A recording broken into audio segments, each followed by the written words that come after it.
Bonjour, je suis Jérôme Badi et vous écoutez VCast, le podcast média de Values.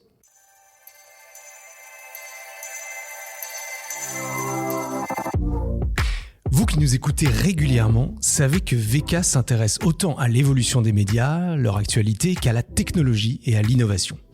Et s'il en est une qui fait parler en ce moment, c'est le protocole ATCP. Waouh. Et là, vous dites mince, j'en ai jamais entendu parler, je suis pas du tout à la page, la révolution se fait sans moi, il est temps pour moi de passer à autre chose. Et VCast est arrivé. Promis, on va tout vous expliquer. Moi, j'en suis assez incapable, donc j'ai réuni les Avengers des agents IA, les précurseurs de l'achat digital automatisé. J'ai nommé Mohamed Lawissi, cofondateur de Technalab. Bonjour Mohamed. Bonjour Jérôme. François Bobineau, directeur business développement de Scope 3 ou Scope 3, d'ailleurs on dit comment ? Scope 3, Scope 3, un peu comme on veut. Bonjour François. Bonjour Jérôme. Et Olivier Laveco, directeur innovation et digital du groupe Values. Salut Olivier. Bonjour Jérôme. Bon, merci à tous les trois d'avoir accepté l'invitation de VCast. Et on va commencer par toi François. Je l'ai dit, tu travailles donc chez Scope 3. Mais on a besoin que tu nous dises un petit peu ce que c'est que Scope 3. Je veux bien que tu nous racontes un petit peu cette entreprise. Bien sûr. Alors Scope 3, c'est une société qui a bientôt 4 ans et qui vise à réinventer la publicité à l'heure de l'IA. Donc créer un écosystème publicitaire qui soit plus performant, plus transparent également.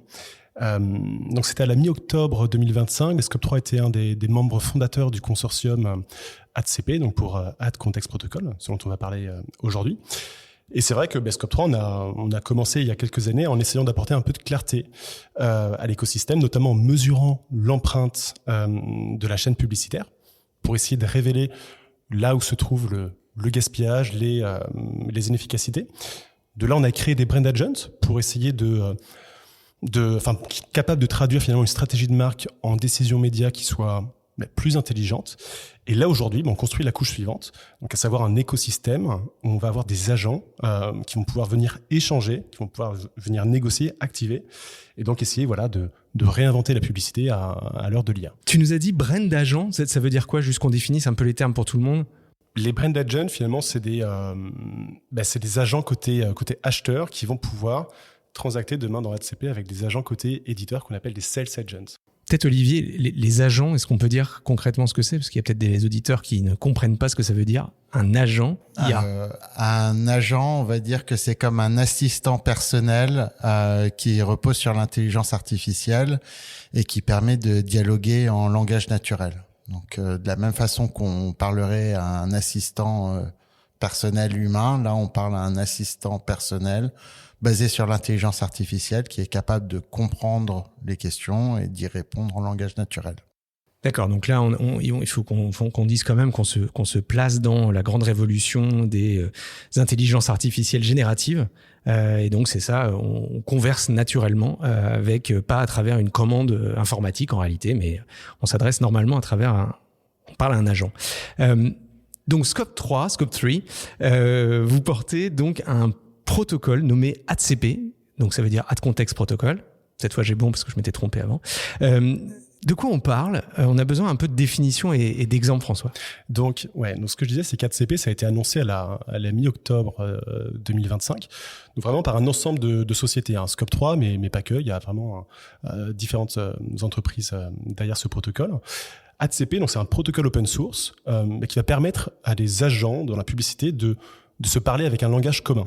Donc déjà, si on prend un peu de recul, ATCP, ça repose sur un autre protocole qui s'appelle MCP, Model Context Protocol, qui a été créé par Claude, Anthropic, et qui est un standard qui permet à des modèles IA de se connecter à des systèmes externes, en fait. Donc ATCP, ça repose sur MCP. Et plus concrètement, ce que ça permet, en fait, c'est qu'on va avoir donc un brand agent, ce qu'on appelle un agent de marque, un agent acheteur, qui va venir dialoguer avec un agent éditeur, ce qu'on appelle un sales agent, donc implémenté par l'éditeur, implémenté par la régie. Et ils vont discuter d'un ensemble de choses, le contexte de l'annonceur, de la campagne, les objectifs de cette campagne, la qualité de l'inventaire, le prix, vraiment comme une négociation en direct, mais à la vitesse machine finalement. Donc ATCP, ça vient derrière tout ça. En fait, il y a une idée d'automatisation, pouvoir remplacer des processus humains, manuels qui sont très longs et fastidieux, par des négociations en fait instantanées entre des agents, ce qui devrait amener à des gains de productivité assez conséquents. Alors, quand on parle agent IA et publicité, là, ce qu'on est en train de, là où on va, là, dans ce que tu nous dis, on entend aussi parler de l'ARTF. Alors, si je ne me trompe pas, c'est donc Agentic Real-Time Framework. Et ça, c'est le protocole de l'IAB. Donc, l'IAB, c'est Interactive Advertising Bureau. Donc, l'IAB, c'est ceux qui font les normes. C'est une organisation mondiale, des acteurs de la publicité, qui produit des normes sur Internet. On connaît les formats IAB, les formats publicitaires. Eux, ils ont créé une autre norme. C'est quoi la différence entre ces deux protocoles ou ces deux normes? Est-ce que différents protocoles IA pourront ou peuvent cohabiter et éventuellement échanger, ou bien même se compléter? En quoi ça fait la différence avec 4CP? Et va falloir se battre contre l'IAB, qui est quand même une énorme organisation. Comment tu vois les choses? Ouais, c'est une bonne question, et c'est vrai que je suis ravi d'y répondre, parce que c'est vrai qu'il y a pas mal de confusion sur le marché. C'est normal, parce qu'il y a énormément de choses qui arrivent en ce moment sur cette partie agentic, donc on peut très facilement s'y perdre. En fait, il y a une première chose à clarifier, je pense, c'est que 4CP et ARTF ne travaillent pas exactement au même niveau.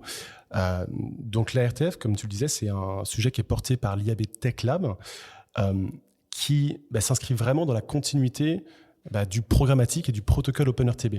Donc en fait, ce qu'il faut comprendre, c'est que c'est un outil qui vise à enrichir en fait le flux d'enchères en temps réel.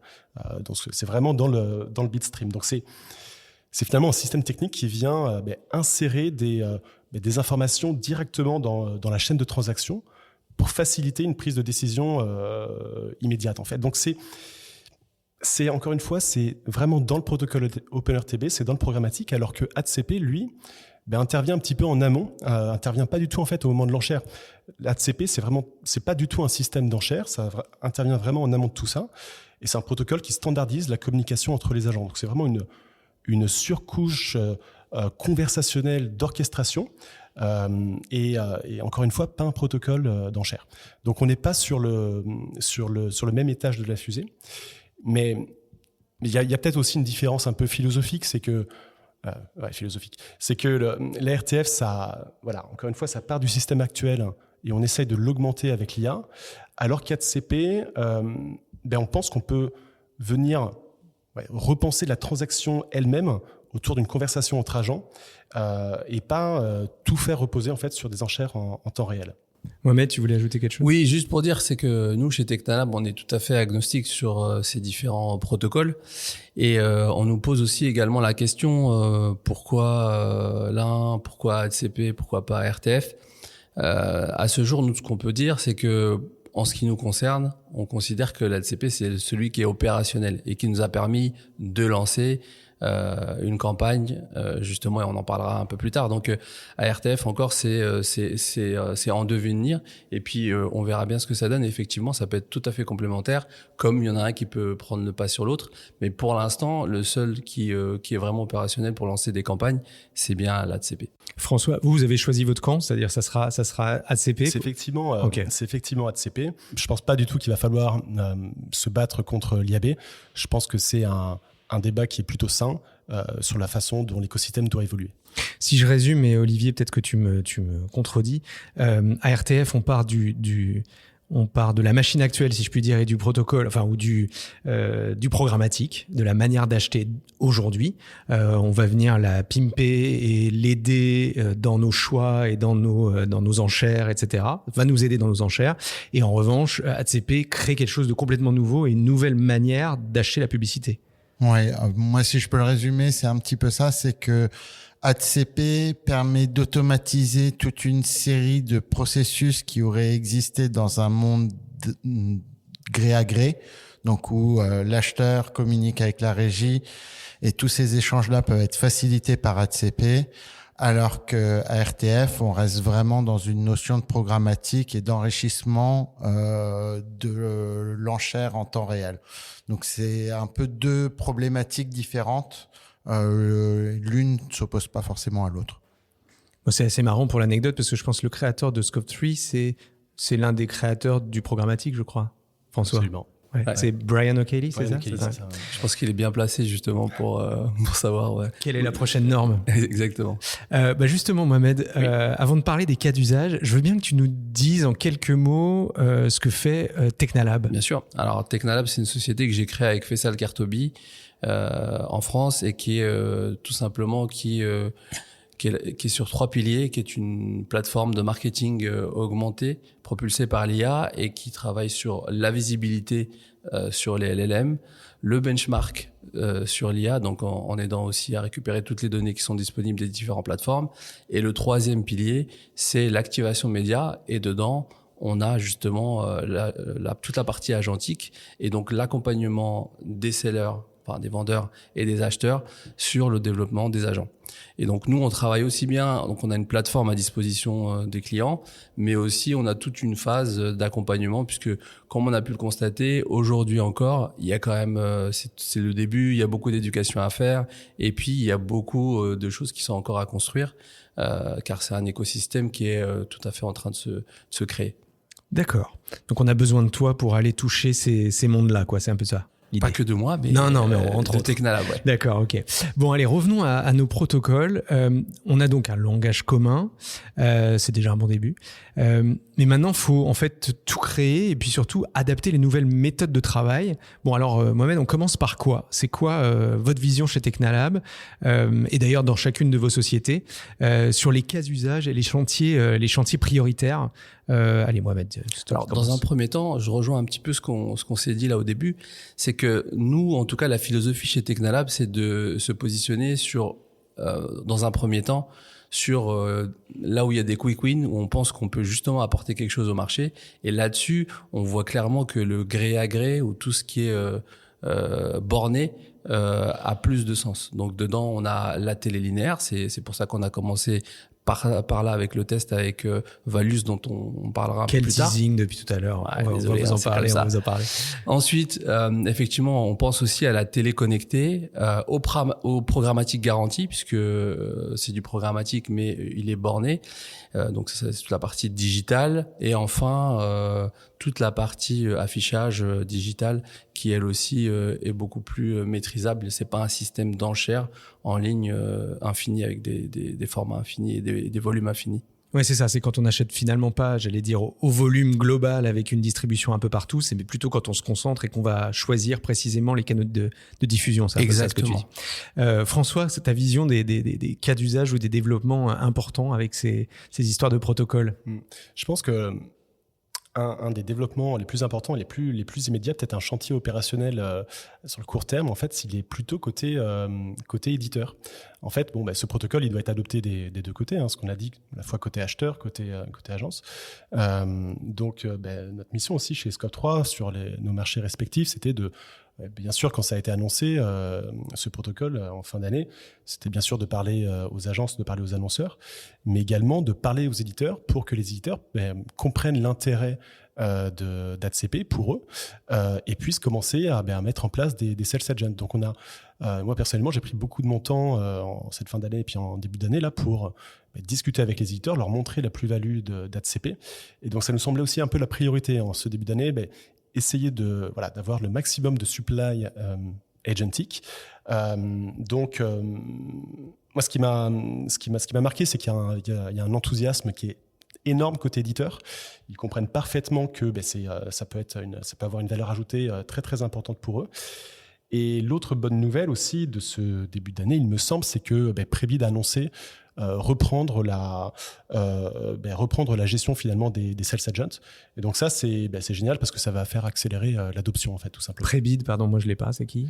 C'est une association qui a développé la partie programmatique, justement Prebid, et qui, avec tous les gros du marché, et qui ont aussi travaillé sur la norme justement AdCP aujourd'hui et qui se sont ralliés. C'est un organisme. C'est des alliances. Alors c'est des alliances. C'est un ensemble de sociétés, donc c'est pas que. C'est pas qu'une entreprise. Exactement. Quoi. D'accord, ok. Olivier, toi, comment tu vois les cas d'usage? Et puis petit à petit, on arrive au cas qu'on a lancé et que Mohamed tease depuis tout à l'heure. Comment tu vois? Moi, je vais faire un peu la synthèse entre ce qu'a dit Mohamed et François, c'est-à-dire que autant nous, ce qui nous intéresse beaucoup chez Values, c'est notamment le fait de pouvoir aussi étendre ces normes-là vers d'autres leviers qui ne sont pas des leviers digitaux, donc la TV linéaire, l'affichage, la presse. Voilà, il y a beaucoup d'univers à explorer, mais là où on met nous peut-être une petite différence, c'est que peut y avoir plusieurs étapes progressives pour intégrer ce monde agentique et qui a chacun ses bénéfices. Donc le tout premier, c'est de la découverte d'inventaire. En fait, avec un agent IA, on peut interroger les régies connectées pour comprendre la profondeur de l'inventaire.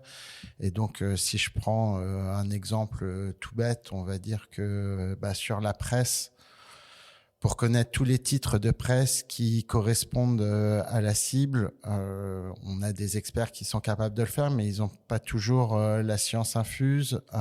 Avoir quelque chose qui est capable d'aller interroger l'ensemble des régies du marché et de savoir quels sont les titres de presse qui correspondent le mieux à la problématique du client. Donc, ça, c'est des choses, c'est des quick wins, comme on disait tout à l'heure. Et je pense que cette première phase de découverte de l'inventaire peut être ultra intéressante, déjà si on se limite juste à cet aspect-là. Après, il y a d'autres étages qui permettent de créer les campagnes, de les optimiser, etc. Mais c'est des choses qu'on peut voir sur un temps un peu plus long.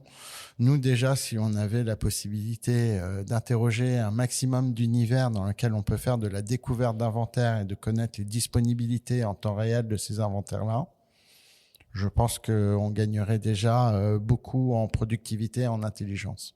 Ouais, c'est surtout en intelligence. Je trouve que ce qui est intéressant dans ce que tu dis, c'est le côté justement, c'est les experts aussi qui ont besoin de ça. On peut pas être omniscient. Et justement, quand on parle d'IA, que ça soit dans l'industrie de la pub, mais à peu près dans tous les métiers, on l'entend toujours sur le même angle, c'est-à-dire le gain de productivité. Faire plus avec moins de temps passé, moins d'efforts, et puis éventuellement même le pire, moins de gens, quoi. Mais est-ce que c'est pas un peu réducteur, Olivier? Parce qu'au final, un annonceur, il s'en fiche un peu de savoir combien de temps ça nous a pris pour faire une tâche ou une autre. Ce qui va être important, c'est plutôt la valeur qu'on va pouvoir ajouter aux campagnes.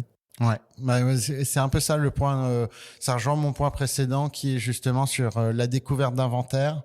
Pouvoir aller interroger une grande quantité de sources différentes pour aller trouver des inventaires niches auxquels on n'aurait pas pensé naturellement, c'est une première chose. Après, l'autre avantage aussi qu'il peut y avoir dans l'intelligence artificielle, c'est un des chantiers qu'on a en cours chez nous, c'est d'être capable aussi de brancher ces inventaires-là, les réponses que vont nous faire les régies, sous le prisme d'une intelligence interne chez Values, pilotée par tous les insights que l'on peut avoir à droite, à gauche, des différentes sources d'insights. Et en fait, là où avant, dans les agences, il y a un travail qui est assez siloté entre les équipes du planning média et les expertises et autres, on pourrait avoir une sorte d'outil central qui est utilisé par toutes les équipes, mais où le travail des uns bénéficie au travail des autres pour optimiser vraiment les plans médias qu'on est en mesure de proposer et essayer d'être beaucoup plus intelligent dans nos recommandations et les campagnes que l'on opère. Mais Mohamed, tu veux ajouter? Oui, juste pour compléter, effectivement, les gains de productivité, ils sont multiples. Il y a plein de petites choses, justement, quand on voit les clients, quand ils vont, enfin les marques, tu parlais des marques aussi également, ils ont peut-être pas d'intérêt immédiat parce que c'est à toujours opéré par les agences, mais moi de ce que j'entends côté agence, il y a beaucoup d'emplacements lorsqu'ils essayent de les réserver, surtout au niveau télé, le temps de contacter les gens et d'avoir les retours, souvent soit ils sont déjà pris, soit c'est trop tard pour lancer la campagne. Donc évidemment qu'il y a un impact pour les marques de pas être diffusé justement sur ces emplacements-là. Et donc là, on gagne en termes de productivité et de rapidité. Donc ça, c'est la première chose.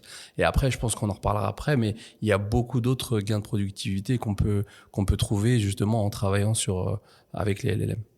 Ouais, mais ce que je trouve intéressant dans ce que vous dites, c'est quand même c'est l'amélioration en fait de la fonction conseil. C'est-à-dire que effectivement, c'est très aujourd'hui quand même très lié aux experts eux-mêmes, leurs connaissances, éventuellement leurs contacts dans les régies, et ça va rebattre un peu les cartes peut-être aussi autour de ça, parce que ça va offrir une plus grande diversité certainement, parce qu'il y a des choses qu'on oublie, c'est un peu le dernier qui a parlé qui a raison, etc. Puis peut-être faire remonter un certain nombre de régies qui ont peut-être pas la puissance aussi des grosses, quoi. Ouais, c'est ça, sur les inventaires de niche. Et puis après, je pense qu'il y a une autre problématique qui se posera, mais là sur un temps un peu plus long.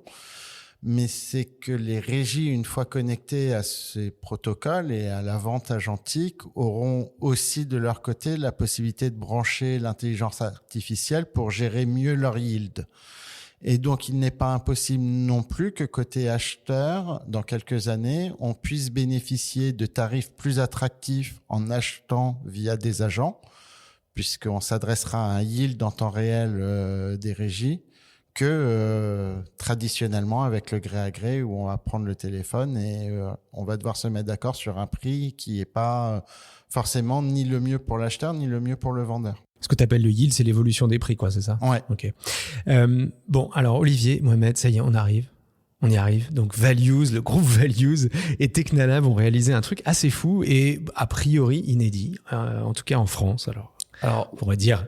Ouais, je pense que même en Europe, je crois que personne a. Bon, fait... allez, on va être quand même. On va être modeste. Non, on va part se aux contenter. US, je pense qu'on est les seuls en Europe.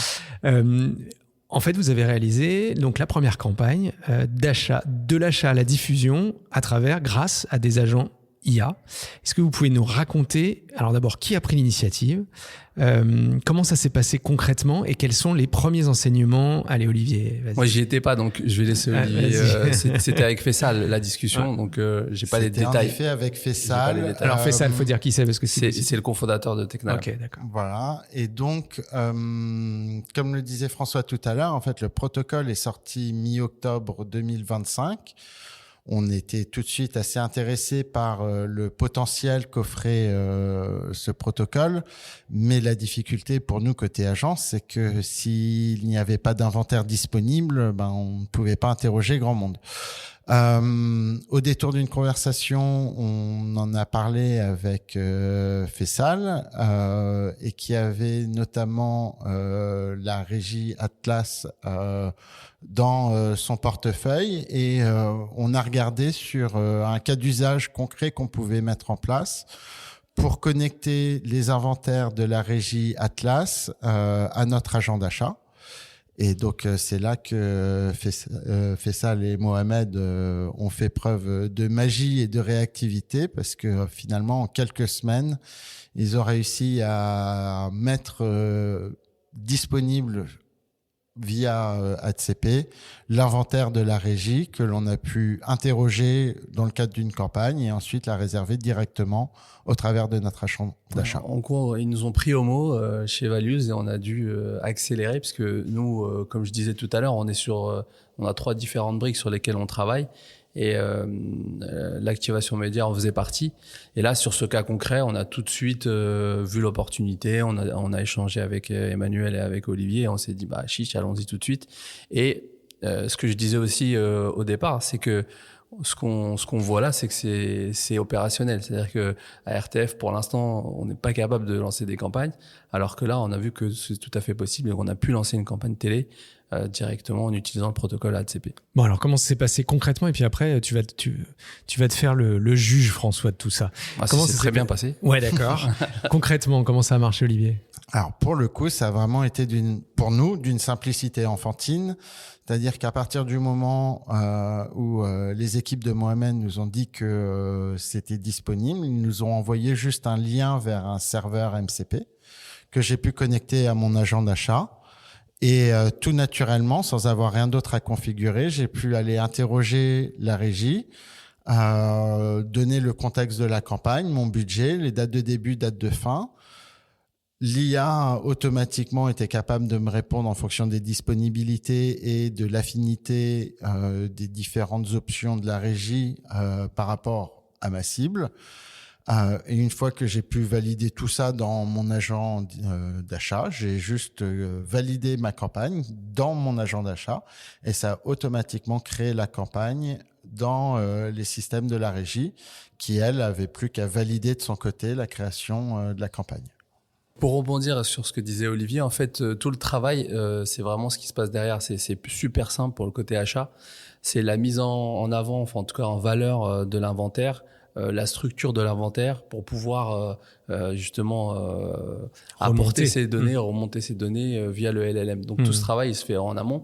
Et puis il y a beaucoup de choses à mettre en place, des garde-fous pour empêcher que le LLM justement par exemple active la campagne. Donc lui dire les workflows, à quel moment il faut mettre un human in the loop. Et à quel moment il doit avoir une validation et s'assurer que aussi il écoute, parce que dans les premiers tests on a eu des petites surprises, et puis après ça fonctionne. Donc, par exemple, ça nous amuse toujours les erreurs des LLM. Au début il a voulu essayer de lancer la campagne sans avoir d'autorisation, et après on lui a dit mais pourquoi tu lances la campagne, et il dit désolé je me suis emballé, donc je vais revenir en arrière, et après on a dû restructurer justement toutes les conditions pour que justement plus jamais il n'active une campagne s'il n'y a pas une validation humaine. Ok, donc le côté step by step, il est garanti aujourd'hui. Ouais.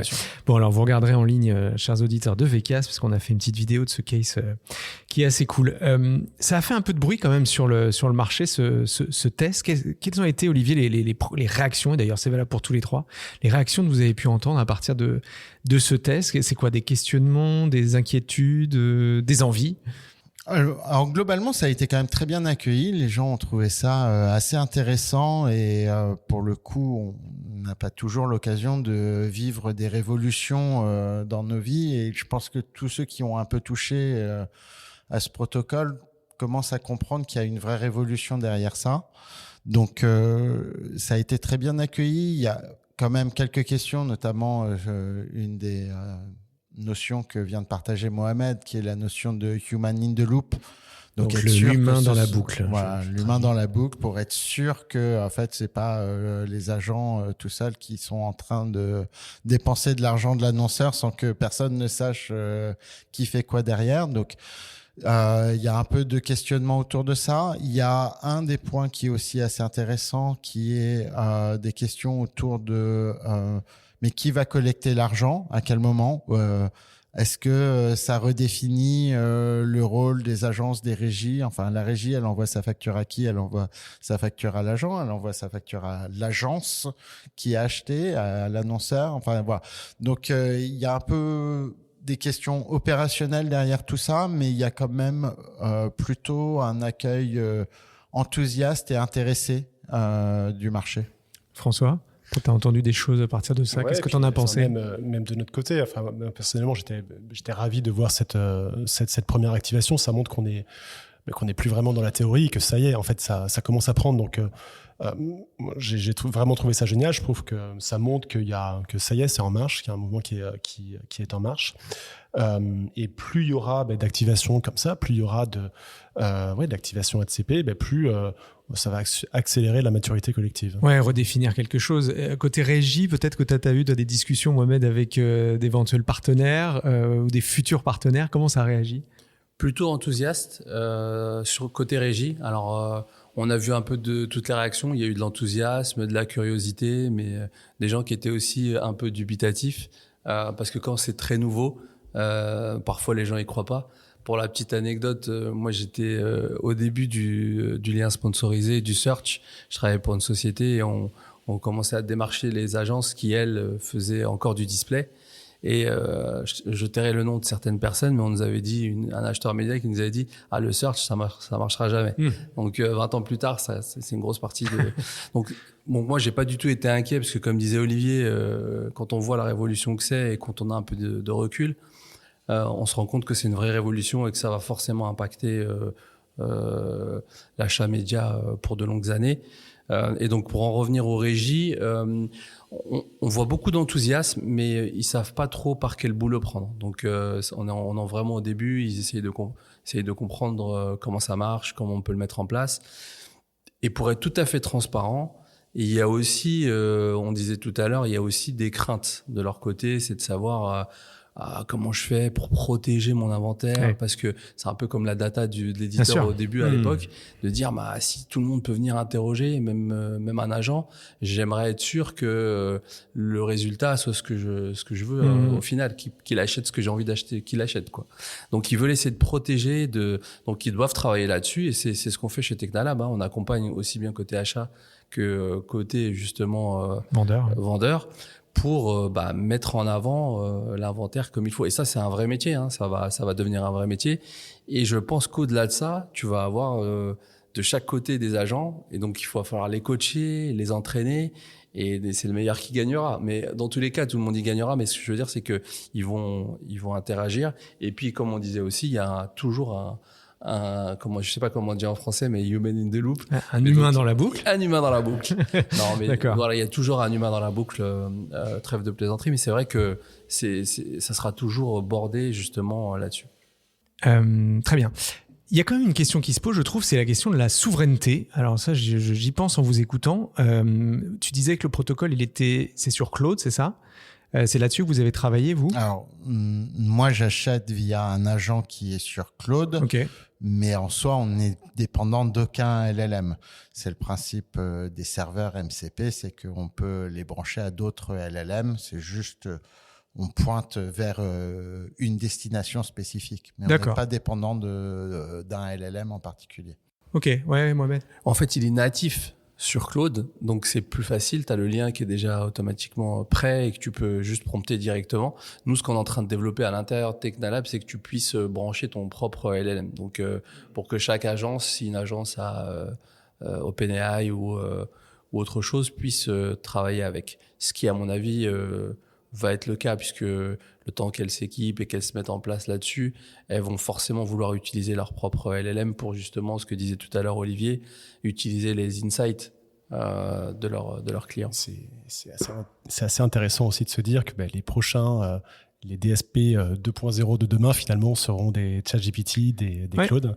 Là, chez Scope 3, les premiers tests, les premiers pilotes qu'on vient de lancer à l'international et bientôt en France.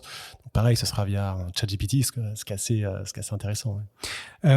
J'ai une petite question sur le coût de tout ça. C'est vrai, quand on parle IA, tout de suite, on a l'impression que c'est des systèmes qui ont...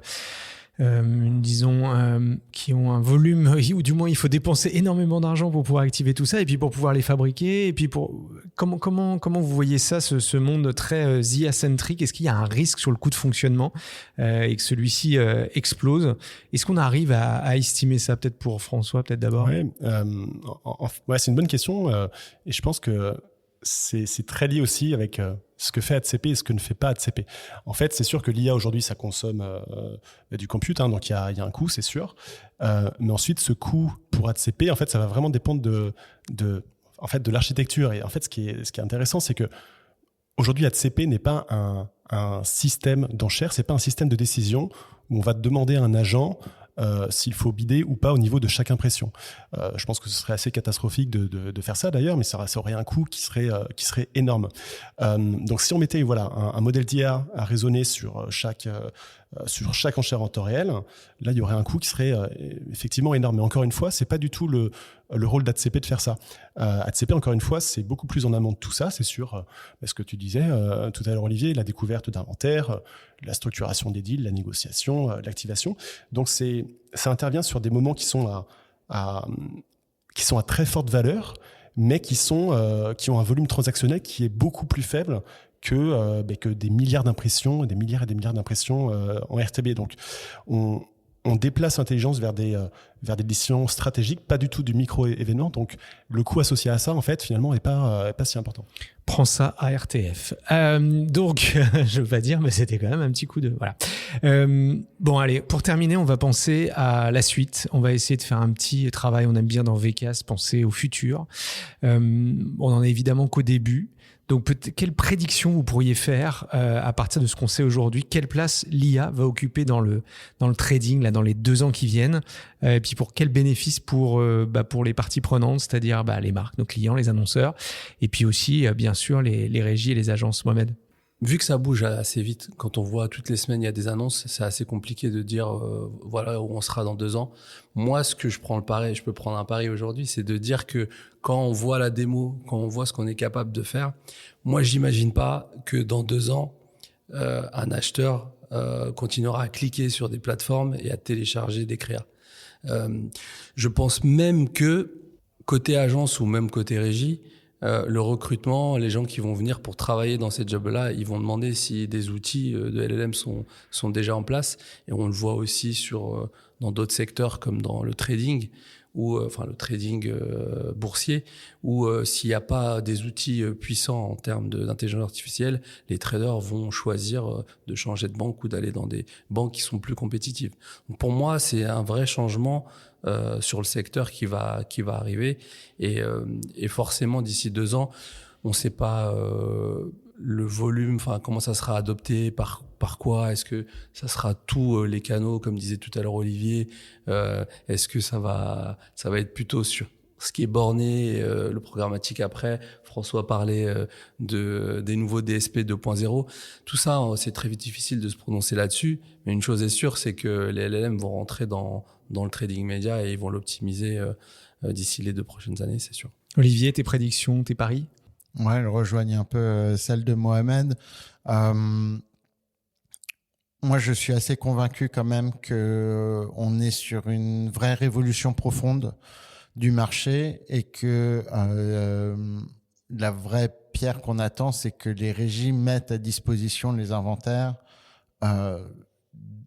via ces protocoles.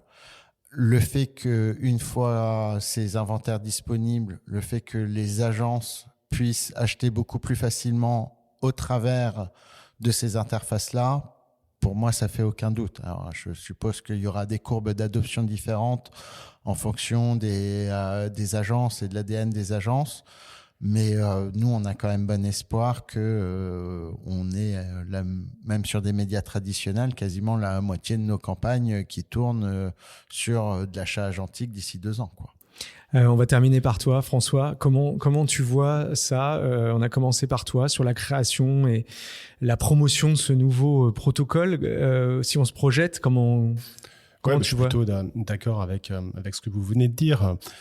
Je pense pas non plus que le trading média sera autonome à 100%. Par contre, je pense qu'il sera massivement assisté par des agents IA.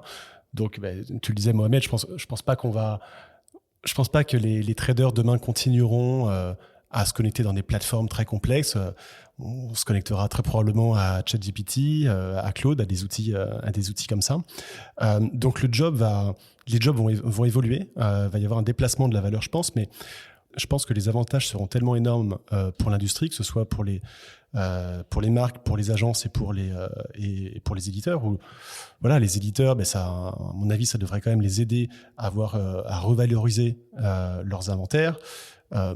Pour les annonceurs, je pense qu'il y aura moins de déperdition entre le brief et les activations. Et puis oui, pour les agences, c'est aussi moins de tâches répétitives, la possibilité d'être assisté par des agents IA, donc c'est des gains aussi de productivité. Donc tout l'écosystème peut vraiment bénéficier de cette agentification. Eh bien, merci beaucoup à tous les trois. Merci Olivier d'être venu une nouvelle fois dans ce podcast. Merci Jérôme. Merci à toi Mohamed également. Merci beaucoup pour l'accueil. Merci Jérôme. Et merci à toi François. Merci beaucoup.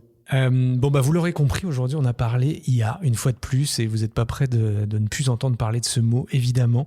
On a appris que des agents se parlaient entre eux, des agents IA se parlaient entre eux. Bon voilà, qu'est-ce qu'ils se disent exactement, ça on l'a pas tout à fait dit, qu'il fallait pas leur laisser la main tout le temps et qu'il fallait garder un humain dans la boucle. On vous a dit qu'effectivement il avait existé des révolutions, le programmatique, etc. Et peut-être que ce protocole ADCP est une nouvelle manière d'acheter la publicité, et puis pour les régies, les médias, de la mettre en vente, de la commercialiser. On a même parlé de yield. En tout cas, ce qu'on voit, c'est que ça nous offre des opportunités immenses pour tous les acteurs du marché. Et pour finir, je voudrais passer un message personnel très aligné avec la mission du groupe Values. N'oublions pas qu'il s'agit de médias. N'oublions pas là où on achète de la publicité et pas seulement la manière dont on le fait. Donc voilà, pensons média. Le média n'est pas un produit comme un autre. Merci encore une fois à tous les trois. Et quant à vous, je vous donne rendez-vous très bientôt pour un nouvel épisode de VCast. D'ici là, mettez-nous des étoiles ou des commentaires sur votre plateforme de podcast préférée.